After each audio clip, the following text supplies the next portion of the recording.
উনি যা দোয়া করে আল্লাহ কবুল করে নেয়।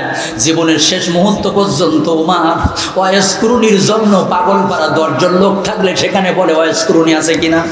আমি আসাদুজ্জামান, আমার দোয়া আজকে কবুল নাও হতে পারে, মাওলানা মনোয়ার হোসেন মুমিনের দোয়া কবুল নাও হতে পারে, মাওলানা আবু সাদেকের দোয়া, আমাদের আপনাদের এই মাদ্রাসার অনেক বড় বড় ওস্তাদরা এখানে আছে, তাদের দোয়া কবুল নাও হতে পারে।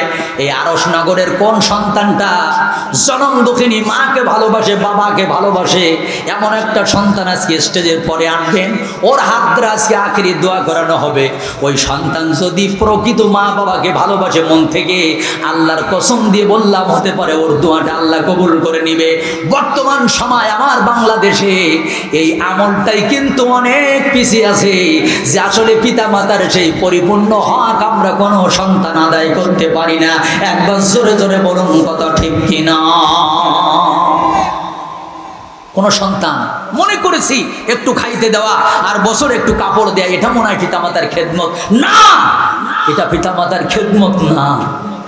শোনেন, আমি না কিছুদিন আগে বাবা চিনেছি। বাবা কেমন জানেন, আমি যেখানে চাকরি করি ঘোগরাঘাটি, আমার এক মসজিদের মুসল্লি ছেলে ঢাকায় অ্যাক্সিডেন্ট করেছে, শরীরের 40% পুড়ে গেছে, হাতের কোনো গোস্ত নাই, হাড্ডি বের হয়ে গেছে, হাতে গোস্ত নাই। 1 সপ্তাহ পরে ওনার বাবা আমাকে দাওয়াত দিলেন, ওনার বাড়িতে দাওয়াত দেয়া আমি যখন খাইতে বসলাম, বাবা বলতেছে হুজুর দোয়া করেন, ঢাকায় গোস্ত দিতে যাব। ঢাকায় আমি বুঝলাম নাই, বললাম ভাই আপনি ঢাকায় গোস্ত দিতে যাবেন কেন? বললেন হুজুর আমার সন্তানটার না হাতে কোনো গোস্ত নাই, হাড্ডি বের হয়ে গেছে, তো ডাক্তাররা বোর্ড বসাইয়া বলেছে ওর বাবার গাত থেকে গোস্ত কেটে ওই সন্তানের গায়ে লাগাইতে হবে, তাহলে লেগে যাবে। দুটি হাত উঁচু করে বলে হুজুর আমার শরীর থেকে যেখানতে পছন্দ ডাক্তাররা গোস্ত কেটে আমার কলিজার টুকরা আমার বাচ্চাটারে যেন সুস্থ করে দেয়। আমার হাত থেকে ভাত পড়ে গেল। এ আল্লাহ, বাবারা কি এমন হয় যে নিজের শরীর থেকে গোস্ত কেটে দিয়া সন্তানকে সুস্থ করতে যায়? এ যুবকেরা, সেই বাবার ভাত কেমন করে বন্ধ করে দিলা?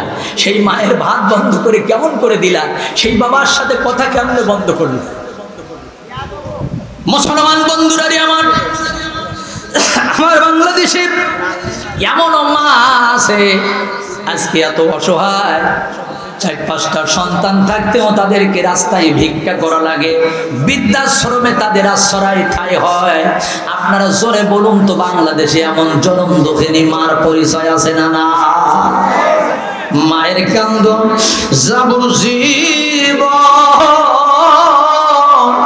ওরা 2-4 মাস বোনের কান্দন রে, ঘরের পরিবারের কান্দন কয়েকদিন পর থাকে না।